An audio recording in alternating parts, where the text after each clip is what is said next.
World War I started in 1914. Before World War I, European empires dominated global trade. So you had Britain, France, the Austro-Hungarian Empire, the Ottoman Empire. The pound, the British pound, was the global reserve currency. It was backed by gold.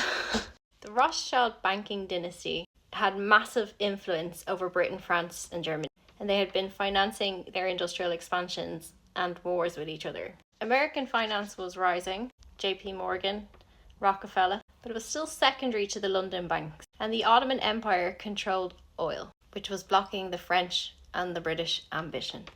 World War I destroyed European economies.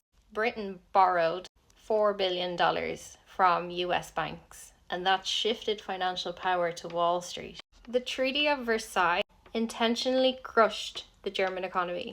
This created conditions for the extremists to come later, ensuring that a second war was inevitable. Prescott Bush, George Bush's grandfather, was exposed for funding the Nazis. Wall Street and the City of London had invested in the German war industry. Henry Ford and IBM supplied the Nazis with material. US bankers funded both sides of the war. JP Morgan and Rockefeller sent loans to Britain and Germany. Wars need a lot of money, and so when governments don't have enough, they borrow it. Who funds war? Banks and industrial capitalists. They profit no matter who wins. The Federal Reserve was created in 1913, just before World War I. Very convenient timing for US war loans. The US knew the Japanese were planning to attack Pearl Harbor, but they let it happen. Declassified Pentagon documents prove this, because it gave Roosevelt an excuse to enter the war. The outcome of World War II was that the US became the world's dominant economy, so that the US dollar became the world's reserve currency. The IMF and the World Bank were created to serve American interests. And in 1945, the UN is created and global governance starts to take shape. A global governance structure that heavily favors American interests. At this point in history, the military-industrial complex becomes permanent.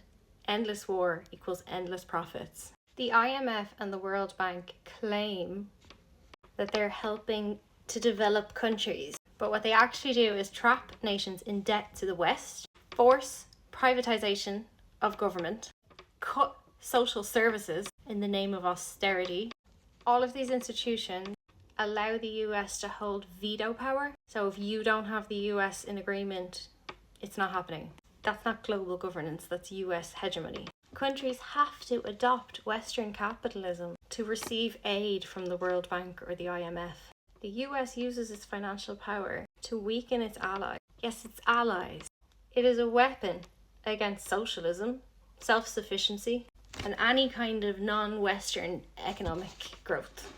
Neoliberalism has become default global policy. In 2018, the IMF gave $57 billion to Argentina, but the conditions, the strings that it attached to that loan led to 100% inflation in the Argentinian economy. Argentina couldn't pay this back, and so they're still stuck in a perpetual debt restructuring trap with the IMF, who are a mafia.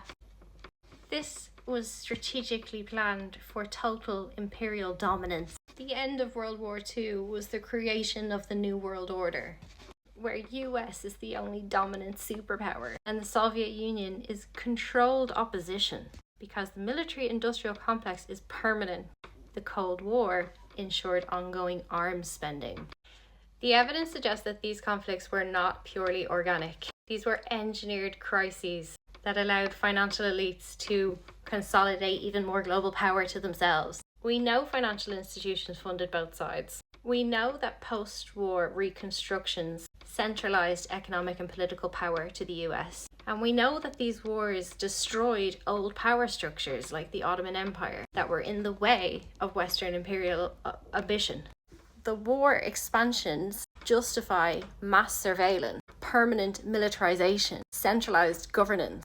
World War I led to the British and US takeover of the Middle East, And World War II established the permanency of the military-industrial complex. It may still be quite controversial to say that these wars were started intentionally. I can have my own opinion on that one. But even if they weren't, which they were, they were opportunities to bring about shifts in global power. And the US do this all the time. It's called disaster capitalism. Naomi Klein wrote a book on it. I highly recommend you read.